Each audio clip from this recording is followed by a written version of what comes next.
Esikhathini esingaphezulu konyaka esedlule, uMengameli uCyril Ramaphosa wavakashela eKimberley. Wadumala ngesikhathi ebona isimo semgwaqo yaleli dolobha. Watshela imeya yendawo uPatrick Mabilo ukuba ayilungise. Manje ke lokhu sekungagcina kwenzekile njengoba sekusondele ukhetho lohulumeni bezindawo. Sekumenyezelwe izinhlelo zokuhlinzeka ngezinsiza zikahulumeni.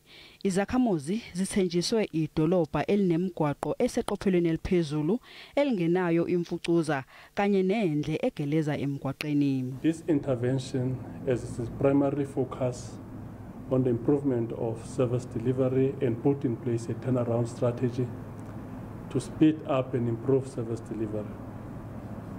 To this end, the provincial government is immediately making available about R500 million to urgent infrastructure. Izakhamuzi zaseRodaban zithi uhulumeni wehlulekile ukufezekisa izethembiso zawo. We just want help from the council, from the department, from the government.